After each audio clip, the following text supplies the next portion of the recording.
वो सड़ जाएगा। खाना तो अभी खाना, पूरे होशो हवास से खाना, पूरे मन से खाना, पूरी सामर्थ्य से खाना और पूरे प्रेम से खाना। हालेलुया।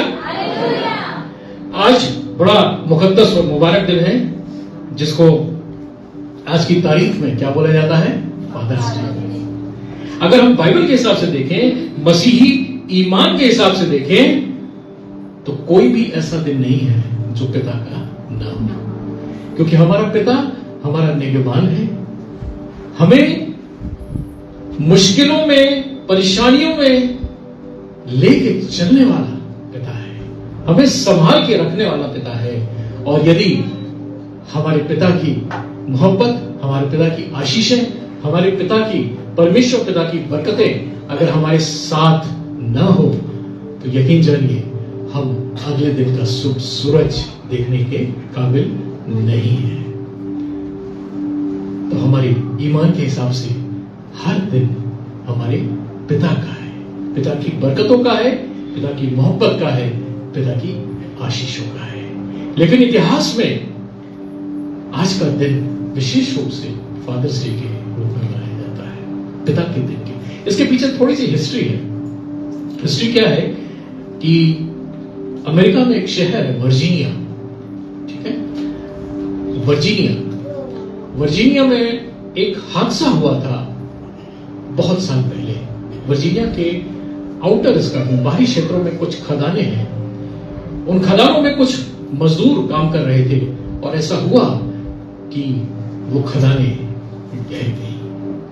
उसके अंदर जितने मजदूर काम कर रहे थे, उसमें लगभग सारे मजदूर मारे गए। और आंकड़े बताते हैं कि उसमें 239 लेबर्स काम कर रहे थे, स्किल्ड लेबर, और उसमें से ज्यादातर पिता थे। ऐसे लोग थे जिनकी शादी हो चुकी थी और जो बाल बच्चे ला थे। लोगों ने उनके शोक संदेश में एक पिता को एड्रेस करते हुए, एक पिता को संबोधित करते हुए उनकी याद में शोक संदेश भेजे।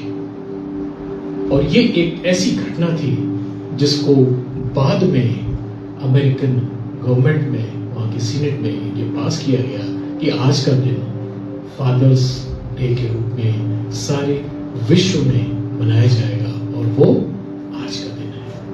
ये इसका एक हिस्टोरिकल बैकग्राउंड हुआ।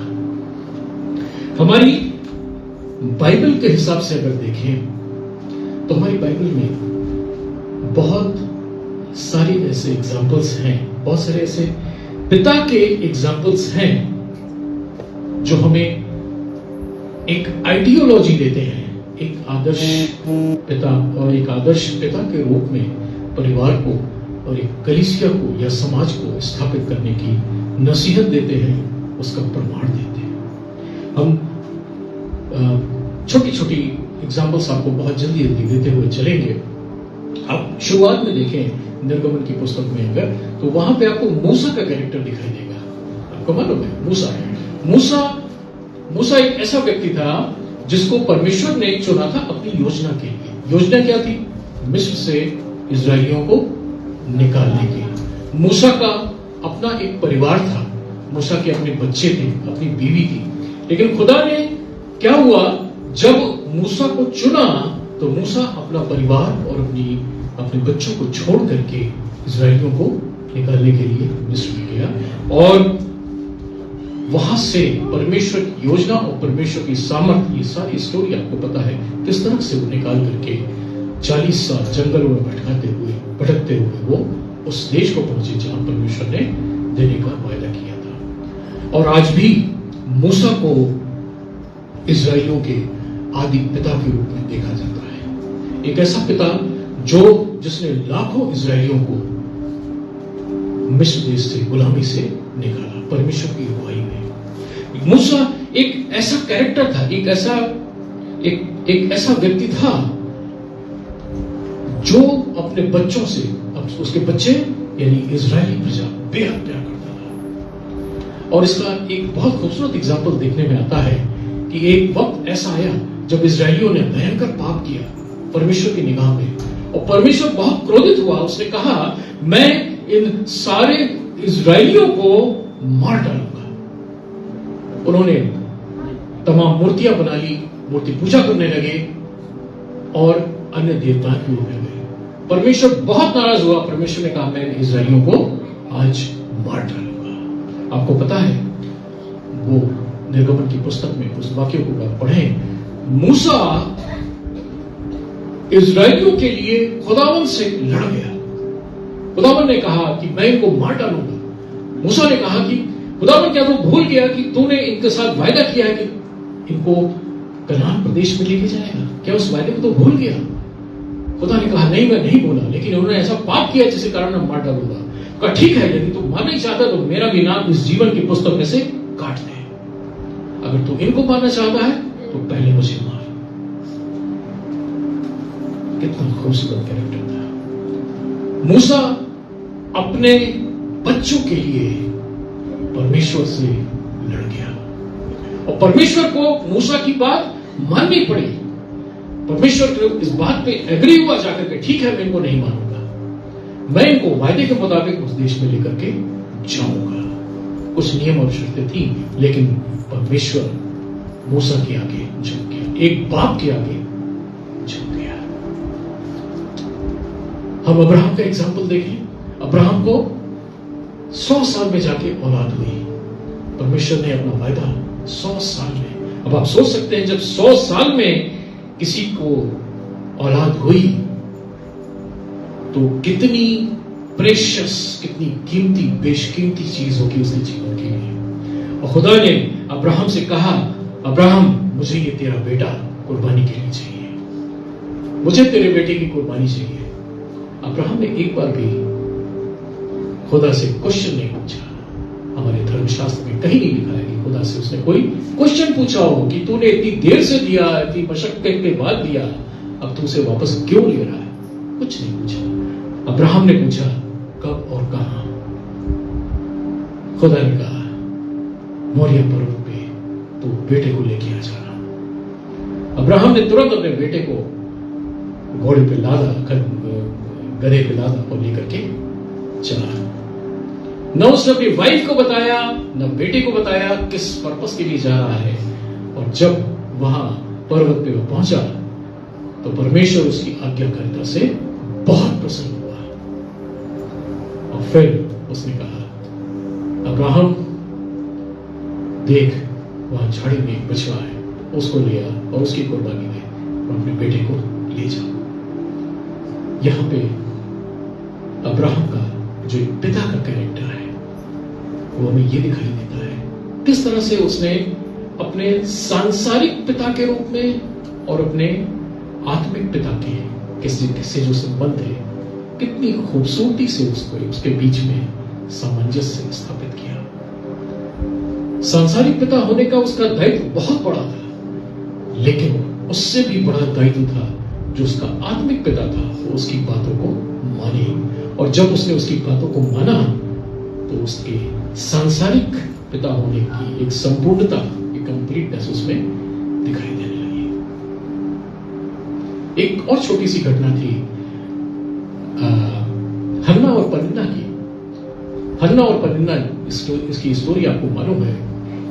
एल्काना नाम का एक व्यक्ति था जिसकी 2 बीवियां थी। एक का नाम था हन्ना और दूसरी का नाम था पनिन्ना। पनिन्ना से औलादें थी, लेकिन हन्ना के पास औलादें नहीं थी। बहुत रोती थी, गिड़गिड़ाती थी। बाइबल में इसका डिस्क्रिप्शन लिखा हुआ है। बहुत परेशान रहती थी। लेकिन एल्काना अपनी बीवी से बेहद मोहब्बत करता था और हर बात में उसको दिलासा देता था कि तुम परेशान ना हो, तुम्हारे पास औलाद नहीं है तो क्या हुआ, मैं तो हूं तुम्हारे पास। और बाइबल बताती है, जब वो परमेश्वर के मंदिर में प्रार्थना के लिए जाया करता था तो उसके बाद उपहार दिया करता था और अपनी बीवी को, हन्ना को, सबसे ज्यादा भेंट, दुगना उपहार दिया करता था। उसका इतना ख्याल रखा करता था।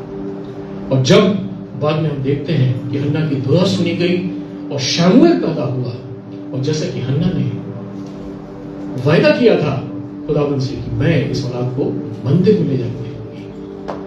आपको मालूम है एल्काना का जिक्र बहुत ज्यादा नहीं आता है, लेकिन एल्काना का यहां पे उस पिता का रोल बहुत इंपॉर्टेंट है, इसलिए कि यदि हन्ना ने उस बच्चे को देने का डिसीजन लिया था तो उसमें कहीं ना कहीं एल्काना का भी एक बहुत बड़ा रोल था। अगर एल्काना उसका पति यानी उस बच्चे का पिता अगर इस बात से इनकार कर देता कि नहीं ये बच्चा हम तुम्हारा पहला बच्चा है और इसको परमेश्वर के मंदिर में नहीं देना है, तो शायद तस्वीर कुछ और हो जाती। लेकिन एल्काना ने हमेशा अपनी बीवी का साथ दिया, और कलाम कहता है, ऐसा लिखा हुआ है, उसने हन्ना से कहा कि ठीक है जैसा तू चाहती है वैसा हो, लेकिन बस इतना करना कि इस बच्चे के दूध छोड़ाए जाने तक इसको अपने पास रखना, उसके बाद इसको मंदिर में दे देना। और वचन बताता है, धर्मशास्त्र बताता है कि उसके बच्चे के ऊपर पूरी बाइबल में आप उठा के देख लीजिए, आपको ऐसा एग्जाम्पल कहीं नहीं मिलेगा। उसके बच्चे के ऊपर एक नहीं 2 किताबें लिखी गई हैं, जिसका नाम है पहला शमूएल और दूसरा शमूएल। इतना बड़ा गौरव उसको मिला। इसमें हन्ना का जितना रोल था उस लगभग उतना ही रोल उसके पति एल्काना का था, एक पिता का था, एक साइलेंट फाइटर का रोल था। बहुत सारे एग्जाम्पल्स हमें इन घटनाओं में देखने को मिलते हैं, हमारी बाइबल में देखने को मिलते हैं। ये ऐसे पिता थे जो परमेश्वर के भय में चलते थे, परमेश्वर की आज्ञाओं को मानते थे, परमेश्वर इनसे खुश रहता था और इनकी निगहबानी करता था।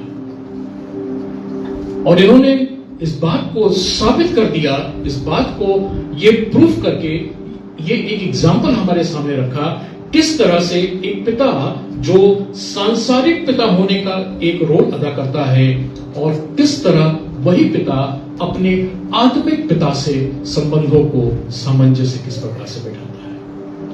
और जब दोनों संबंधों के तोलने की बात आती है तो आत्मिक पिता से जो संबंध है उसको हमेशा प्राथमिकता देते हुए उसने इस बात को इस एग्जाम्पल्स में देखने को मिलता है कि किस प्रकार से हमारे सांसारिक पिता होने और आत्मिक पिता होने के बीच के संबंधों को, बीच के सामंजस्य को किस प्रकार से बिठाया गया है।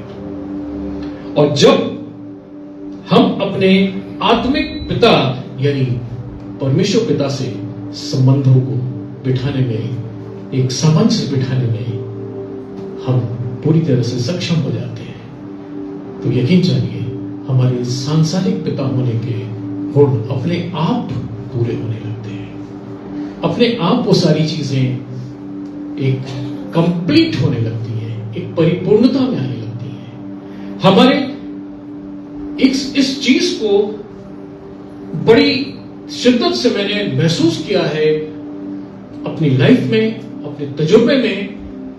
हमारे संबंध जितने अच्छे हमारे पिता से होंगे, हमारे संबंध जितने अच्छे और जितने मधुर अपने पिता से होंगे, हमारे संबंध उतने ही अच्छे अपनी औलादों से होंगे, अपने परिवार से होंगे।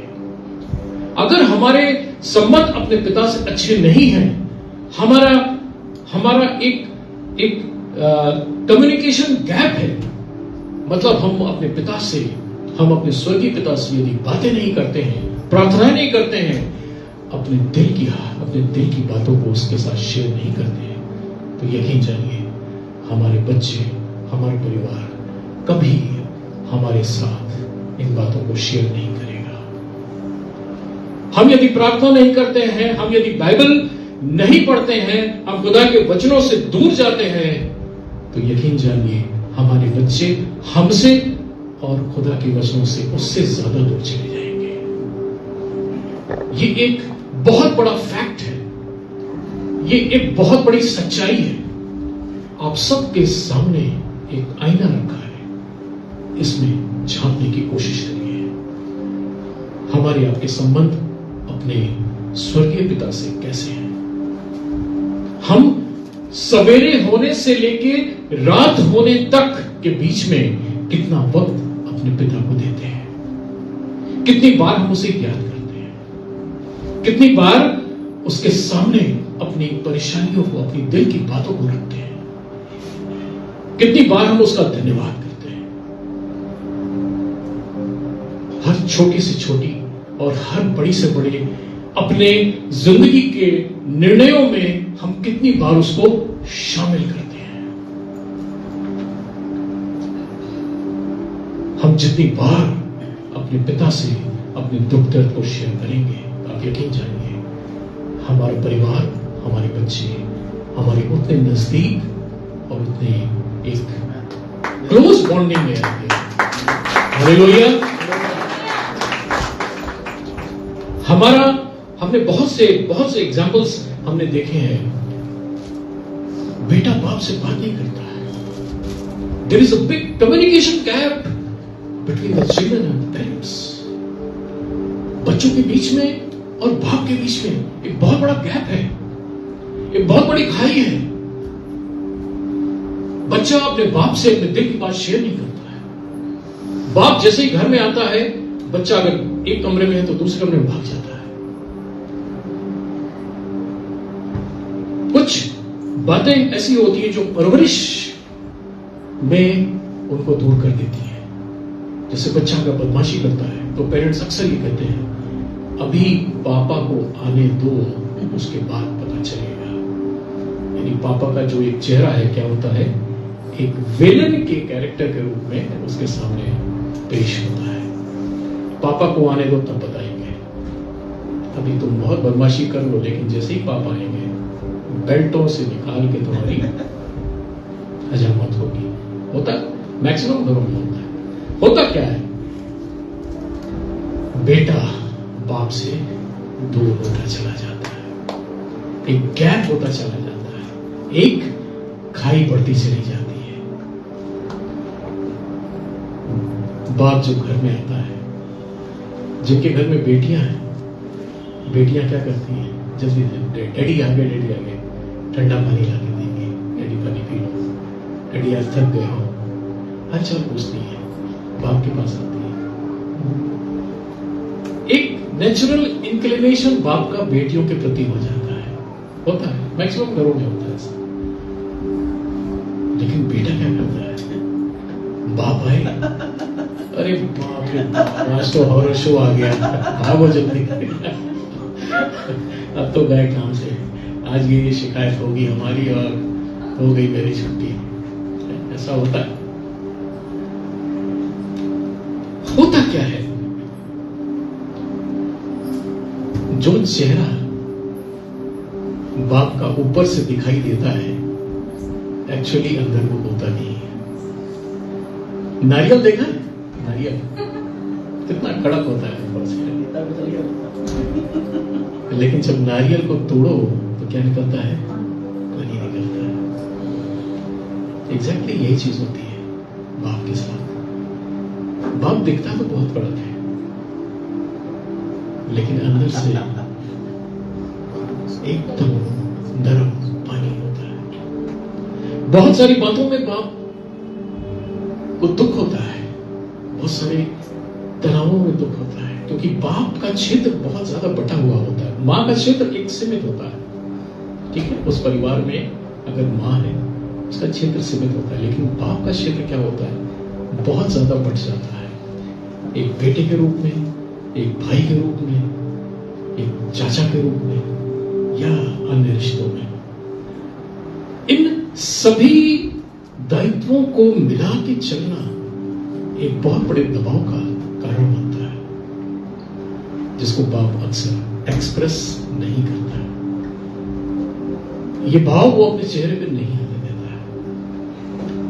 और आपको मालूम है, जब बच्चे सो जाते हैं, परिवार सो जाता है, तब वो अकेले में कहीं जाकर के अपने आंसुओं को निकालता है। बाप स्ट्रॉन्ग होता है और दिखने की कोशिश करता है। वो कहीं कमजोर नहीं पड़ने की कोशिश करता है, लेकिन वो अंदर से उतना ही मुलायम होता है। अभी कुछ महीनों पहले की बात है, पास्टर, शायद आप भी उस दिन मेरे घर पे आए हुए थे। मेरे घर पे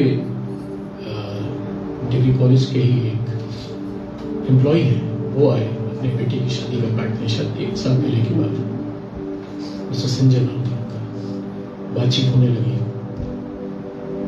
मुझे मालूम नहीं था उनके पापा की डेथ हो गई है। जिक्र उनका निकल आया, उन्होंने बताया कि नहीं, पापा की डेथ हो गई है हमारे। उन्होंने एक बात बोली जो आज तक मेरे दिमाग में रह के हिट करती रहती है। उन्होंने बताया कि मेरे पापा लास्ट स्टेज में थे और बहुत तकलीफ थी उनको, बहुत सारी चीजें थी। उन्होंने एक बात हमसे कही, बेटा आज मेरे गले लग जा। और उन्होंने कहा, संजय भाई ने बताया कि जब अपने पापा के गले लगा तो मुझे इस बात का एहसास हुआ कि कितने सालों के बाद मैं अपने बाप से गले लगा हूं। और उन्होंने बताया कि उनके पापा बहुत रोए और ये बहुत बड़ा बोझ था शायद उनके दिल पे, क्योंकि अगली सुबह वो इस दुनिया से रह कर गए, उनकी डेथ हो गई।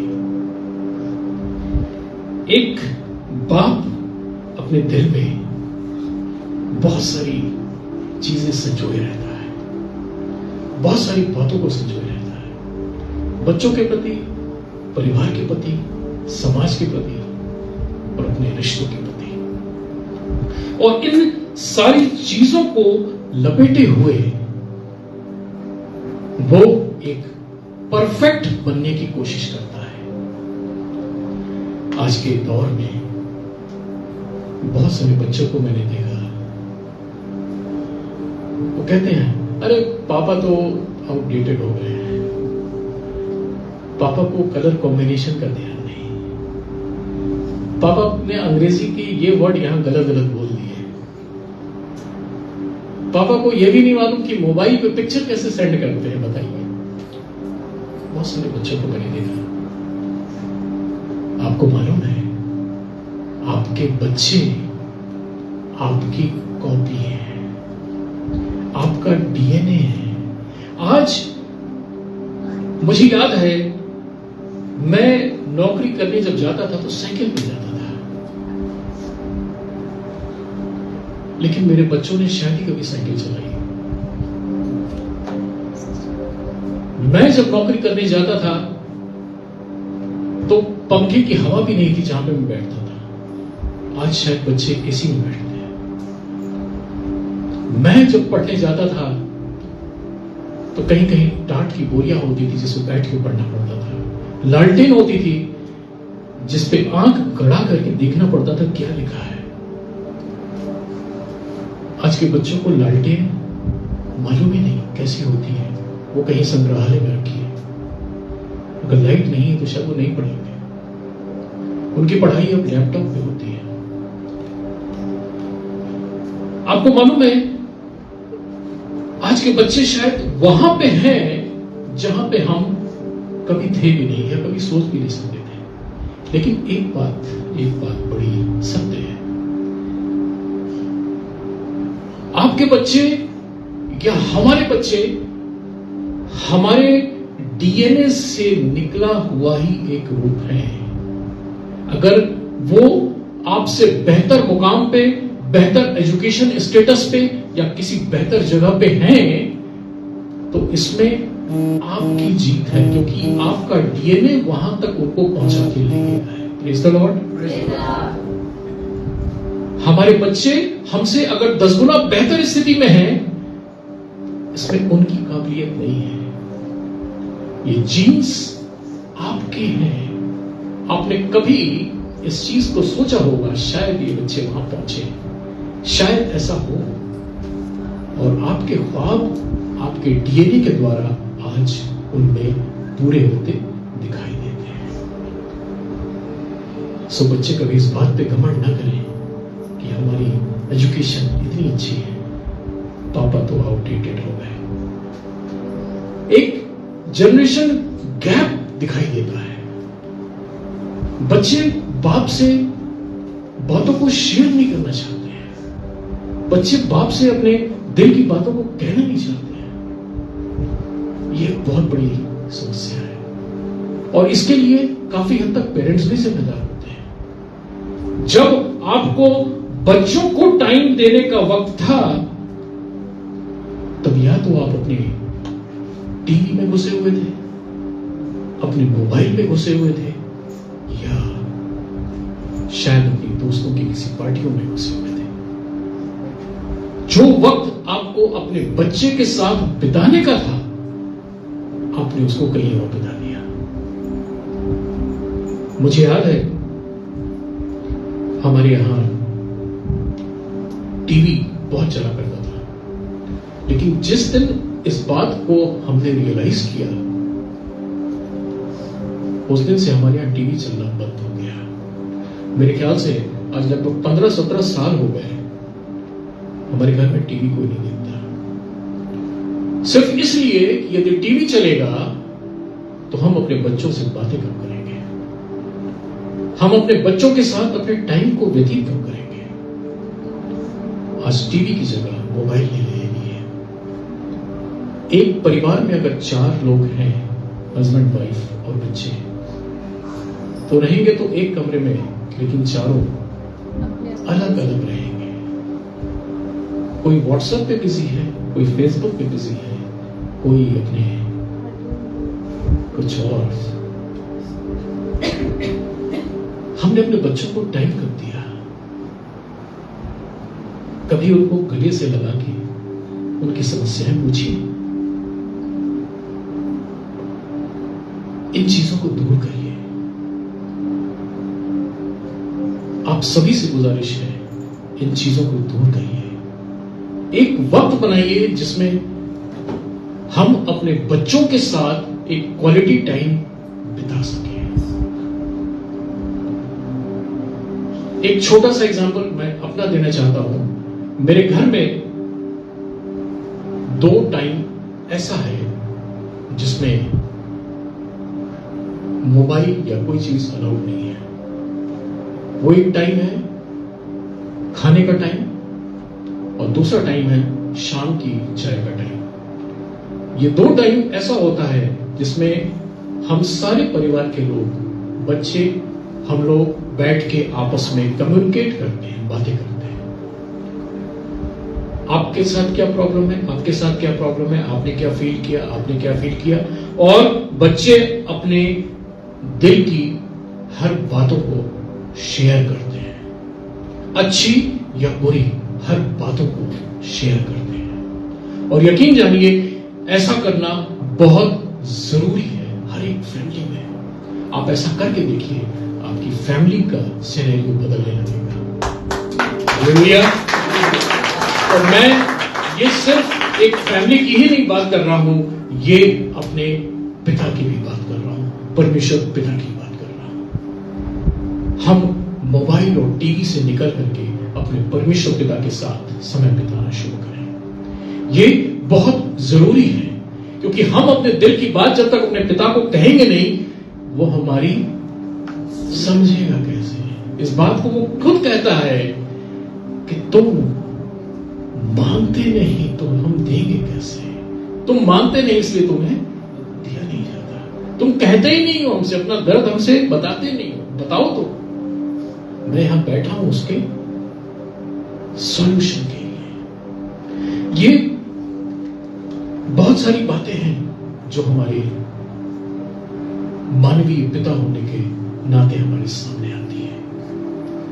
हम अगर बाइबल की बात करें तो परमेश्वर यीशु मसीह जो परमेश्वर का इकलौता पुत्र था, यीशु मसीह में वो सारे गुण थे जो परमेश्वर पिता में पाए जाते थे।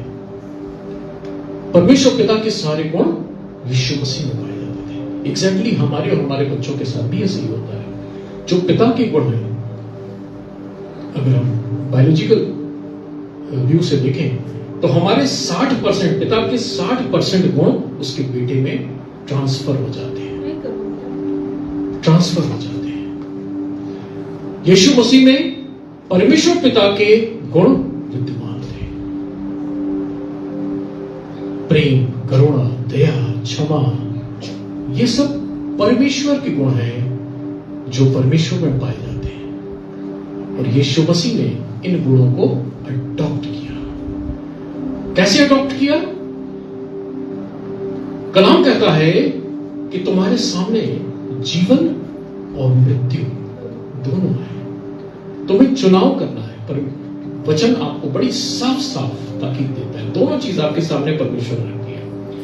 जीवन किसमें है? जीवन परमेश्वर और परमेश्वर के वचन में है। हम इस जीवन को जितना ग्रहण करते जाते हैं, इस वचन को जितना ग्रहण करते जाते हैं, परमेश्वर के गुण हमारे जीवन में उतने परिलक्षित होते चले जाते हैं। हालेलुया। यीशु मसीह ने क्या किया? इसी चीज को तो किया, परमेश्वर के गुणों को अपने आप में संपूर्ण होने दिया। और इसके लिए वो करता क्या था? बाइबल और बाइबल से बाहर की जो किताबें वो बताती हैं, वो अपने पिता के साथ घंटों बिताया करता था, घंटों। कभी कभी तो पूरी रात बीत जाती थी, वो परमेश्वर पिता से दुआ करता रहता था, प्रार्थना करता रहता था। और ऐसा करके उसने क्या किया? अपने और अपने पिता के संबंधों को क्या किया? एक मजबूती दी। और ऐसा करके उसने क्या किया? परमेश्वर पिता के जो गुण ट्रांसफर हुए थे उसके आप में, उसको एक परिपूर्णता दी। और इसका रिजल्ट क्या हुआ? आप देखिए, ये यूहन्ना की किताब में दिखाई देता है। यूहन्ना उसका 14वां अध्याय और उसके 9वें पद में देखिए, मैं आपके लिए पढ़ता हूं। यूहन्ना 14वां अध्याय और उसका 9वां पद क्या लिखा हुआ है? यीशु ने उससे कहा, हे फिलिप्पुस, मैं इतने दिन से तुम्हारे साथ हूँ। मैं इतने दिन से तुम्हारे साथ हूँ, और क्या तूने मुझे नहीं जानता? और क्या तू मुझे नहीं जानता? जिसने मुझे देखा है, जिसने मुझे देखा है, पिता को देखा, उसने पिता को देखा है। क्या बात है! प्लीज आप लोग मेरे साथ बोलिए, जिसने मुझे देखा है उसने पिता को देखा है। जी, आगे देखिए क्या लिखा है? तू क्यों कहता है पिता को हमें दिखा? कि पिता को हमें दिखा। क्या तू विश्वास नहीं करता? क्या तू प्रतीति नहीं करता कि मैं पिता में हूँ, कि मैं पिता में हूँ और पिता मुझ में है? और पिता मुझ में है। ये जो बातें मैं तुमसे कहता हूँ, ये जो बातें मैं तुमसे कहता हूँ, अपनी ओर से नहीं कहता, अपनी ओर से नहीं कहता, परंतु पिता मुझ में रहकर अपने काम करता अपना है। काम करता है। 11वां पद में देखिए क्या लिखा हुआ है? मेरा विश्वास करो कि मैं पिता में हूँ, मैं पिता में हूँ और पिता मुझ में है। और पिता मुझ में है। नहीं तो कामों ही के कारण मेरा विश्वास करो। नहीं तो कामों ही के कारण मेरा विश्वास करो। खुदावंद यीशु मसीह ने क्या कहा? तुमने मुझे देखा, मतलब तुमने पिता को देखा। मेरे कामों ही के कारण मेरा विश्वास करो। क्यों? क्योंकि यीशु मसीह कहता है कि मैं अपने आप से कुछ नहीं करता, जो मैं पिता को देखते हुए देखता हूं, वही मैं यहां करता हूं। जैसा मेरे पिता ने किया वैसा ही मैं यहां पे करता हूं। और उसने अपने स्वर्गीय पिता को पूरी तरह से फॉलो किया। जो उसका पिता वहां करता था, वही उसने पृथ्वी पर किया। और उसने, बाइबल बताती है, लाखों आश्चर्य कर्म किए। कितनों को जिंदगियां दी, चौकाइयां दी, आंखें दी, पैर दिए, हाथ दिए, बहुत कुछ किया। लेकिन वो सब कुछ किया जो उसका पिता करता था।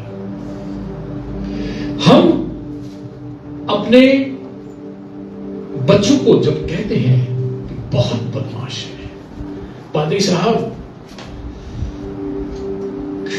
माथा काट के रखा है इसने, बहुत बवाली है, कंट्रोल नहीं होता है, इतना बदमाश बच्चा मैंने जिंदगी में नहीं देखा। बहुत सारे घरों की कहानी अभी बीते कुछ दिनों यहाँ भी एक बच्चा आया था जिसकी मुझे ध्यान नहीं आ रहा कौन था बच्चा। उसके पेरेंट्स कह रहे थे बहुत बदमाशी है, बहुत बदमाश है। लेकिन माफ करिएगा, ये बड़ा कड़वा सच है। ये जो हम अपने बच्चों में देख रहे हैं आज, ये हमारा कल था। हमारा अपना रिफ्लेक्शन हमारे बच्चों में दिखाई देता है। यदि हम झूठ बोलेंगे, हमारा बच्चा झूठ बोलेगा। यदि हम चर्च नहीं जाएंगे, हमारा बच्चा चर्च नहीं जाएगा। हम बाइबल नहीं पढ़ेंगे, हमारा बच्चा बाइबल नहीं पढ़ेगा। हम गलत काम करेंगे, हमारा बच्चा गलत काम करेगा। जैसा हम करेंगे वैसा हमारा बच्चा करेगा, क्योंकि कलाम में लिखा है, यीशु मसीह ने इस चीज को प्रूव किया कि जैसा मैं पिता को करते हुए देखता हूं वैसा ही तो करता हूं। अब एक बात बताइए, पास्टर अमित अगर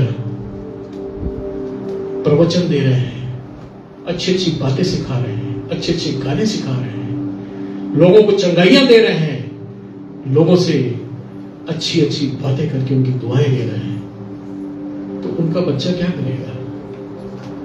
क्या करेगा बताइए? वही करेगा जो वो अपने पिता को देखता है, वही करेगा जो वो पिता से सीखता है। अभी थोड़ी देर पहले बिटिया महिमा बता रही थी, उतरौला गई वो। मेरा बेटा वहां गया था एक 5 दिन के किसी कोर्स के लिए, और वहां पे उसकी जो एक इमेज थी, जो एक छाप थी, वो एक अच्छे मसीही बच्चे के रूप में थी। मैं अपने मुंह से उसकी तारीफ नहीं करना चाहता, लेकिन वास्तव में उसके कामों ने वहां पे एक ऐसी छाप छोड़ी, उसके व्यवहार ने वहां पे एक ऐसी छाप छोड़ी जिससे वहां के लोगों ने उसको अप्रिशिएट किया। और ये एक ऐसा सीड था, एक ऐसा बीज था, जिसकी वजह से आज पास्टर में उनकी फैमिली वहां पे गई, विजिट किया, उनके बीच में इतने अच्छे समय बिताए। मैं कहना क्या मांग रहा हूं कि अगर मेरा बेटा शायद मुझे वो करते देखता, वो ये सब नहीं करते देखता, खुदावन की करीबी में नहीं देखता, खुदावन की बातों में अगर नहीं देखता, तो शायद उसके चरित्र से या उसके आचरण से ये बातें वहां पे रिफ्लेक्ट नहीं होती। एक अच्छी बात उसके आचरण से वहां पे दिखाई नहीं देती। ये बात हम सबों को जाननी और समझनी बहुत जरूरी है। जैसा हम कर रहे हैं वैसा ही हमारा परिवार करेगा, बच्चे वैसा ही करेंगे। हमने इस चीज को बड़े तजुर्बे और बड़ी शिद्दत से अपनी जिंदगी में सीखा है। हम किसी भी तरह से दुनिया में किसी और को बदल नहीं सकते। यदि बदल सकते हैं तो स्वयं अपने आप को। अगर आप चाहते हैं कि आपका बच्चा बदमाश ना हो, अगर आप चाहते हैं कि आपका बच्चा अच्छा हो, अगर आप चाहते हैं कि आपका बच्चा खुदा की नजदीकी में आए, आप स्वयं इन चीजों को फॉलो करना शुरू कर दीजिए। हालेलुया। आप स्वयं इन बातों को गांठ बांध लीजिए, इन बातों पे चलना शुरू कर दीजिए। मैं दावे के साथ कह सकता हूं, आप अपने घर के वातावरण को परिवर्तित होते हुए देखने लगेंगे। हालेलुया। और खुदावन यीशु मसीह ने अपने जीवन के द्वारा यही चीज हम लोगों को सिखलाई कि बाप का जब कहना मानोगे तो संसार तुम्हारा कहना मानेगा। खुदावन यीशु मसीह ने अपने बाप का एक एक कहना माना, हर एक बात में, यहां तक कि वो मृत्यु की स्टेज में भी जब पहुंच गया तब भी उसने यही कहा, हे बाप तेरी इच्छा पूरी हो। हर एक बात में जैसा तू चाहता है वैसी इच्छा पूरी हो। और उसका रिजल्ट क्या है कि आज दुनिया में सबसे ज्यादा अगर किसी की बात, किसी की शिक्षाओं को मानने वाले लोग हैं तो वो प्रभु यीशु मसीह को। हालेलुया। खुदावन ने यही चीज हमको और आपको सिखाने के लिए एक आदर्श कैरेक्टर के रूप में बातें हमारे सामने रखी कि अपनी बाप की सुनो, अपनी बाप के साथ समय व्यतीत करो, अपने बाप के सामने अपने दिल को खोल के रख दो। बाप तुम्हारी सारी तकलीफों को, मुश्किलों को दूर करेगा। और यकीन जानिए, बहुत से लोग भटक जाते हैं, बहुत से बाप अपने कर्तव्यों से भटक जाते हैं, अपनी चाल चलन से भटक जाते हैं, अपने परिवार में जो बातें उनको करनी चाहिए वो नहीं करते हैं। खुदावन उनको मौके देता है, खुदावन उनके लिए मौके क्रिएट करता है। लौट आओ। वो सुड़ाव पुत्र की तरह इंतजार करता है, वो सुड़ाव पुत्र की तरह उसका वेट करता है कि कब ये लौट के घर को आएगा। जब सारी चीजें लुट जाती हैं, जब हमें अपने पिता की याद आती है, जब हम पश्चाताप करते हैं, तो यकीन जानिए उस सिवानों पे खड़ा हुआ क्या करता है? हमारा इंतजार करता है, हमारे लौटने का इंतजार करता है। और जब हम उसके घर, अपने घर जब लौट के आते हैं, तो यकीन जानिए बड़ी जीवनार होती है, बड़ी खुशियां मनाई जाती हैं और पिता इन सारी बातों में बहुत खुश होता है। बस अंतिम बात मैं आपसे कहेंगे, अपनी बात को खत्म करना चाहूंगा। कुछ लाइनें मैंने आज के दिन के लिए लिखी थी, मैं आपको सुनाना चाहता हूं। बहुत पहले मैं बहुत सारी कविताएं लिखा करता था, कई जगह हमारी कविताएं पब्लिश भी होती थी, बहुत सारे संबंधों के ऊपर, रिलेशंस के ऊपर, प्रेम के ऊपर बहुत सारी लिखा करता था। लेकिन जब मैं खुदा में आया तो मैंने एक चीज मैंने बस 5 मिनट और लूंगा, थोड़ी सा शांति बना रखी। एक चीज मैंने मन में ठानी कि अब यदि लिखूंगा तो सिर्फ खुदा के लिए लिखूंगा, नहीं तो नहीं लिखूंगा। और कई साल हो गए। कल मैं जब वचन के ऊपर मेडिटेट कर रहा था तो जैसे खुदा ने कानों में कहा, तूने बहुत साल पहले वायदा किया था, तेरा वायदा कहां गया? मैं बैठा लिखने, और यकीन मानिए पहले जब मैं लिखता था तो कई घंटों हो जाते थे, लेकिन कल जब मैं बैठा हूं तो ऐसा लगा खुदा ने खुद मेरे हाथ पकड़ के 10 मिनट के अंदर ये सारी चीजें लिखवा दी। और खुदा ने जो बातें मुझसे कल की, जो गाइडेंस दिया, मैं आपके साथ शेयर करना चाहता हूं। कुछ लाइनें मैंने लिखी थी आज के दिन के लिए। इसका टाइटल है पिता की मोहब्बत। तूने मेरे लिए क्या कुछ ना सहा, हड्डी दिखती रही और लहू बहता रहा। कलाम कहता है कि जब उसको कोड़ों की मार पड़ती थी तो चमड़ा और गोश्त लिए हुए वो कोड़े बाहर आते थे और उसका चमड़ा हट गया और हड्डी दिखने लगी थी। तूने मेरे लिए क्या कुछ ना सहा, हड्डी दिखती रही और लहू बहता रहा। तू भी तो था अपने बाप का दुलारा, तू भी तो था अपने बाप का दुलारा, रहता था संग बाप के, खुदा जो जग का सहारा। फरिश्ते भी करते थे खिदमत वो तेरी, फरिश्ते भी करते थे खिदमत वो तेरी। खुदा ने अपने जैसी ही शख्सियत थी तेरी उकेरी, खुदा ने अपने जैसी ही शख्सियत थी उकेरी। सिंहासन तेरा बिछौना था, खुदा का सिंहासन उसका बिछौना हुआ करता था। सिंहासन तेरा बिछौना था और पृथ्वी थी तेरे पांव की चौकी। सिंहासन तेरा बिछौना था और पृथ्वी थी तेरे पांव की चौकी। स्वर्ग और पृथ्वी की कोई भी जगह तेरी महिमा से न थी बाकी। पिता के प्रेम की खातिर तूने अपना सारा वैभव छोड़ दिया। जो हक था स्वर्ग के वारिस का, उसको तूने दरकिनार किया।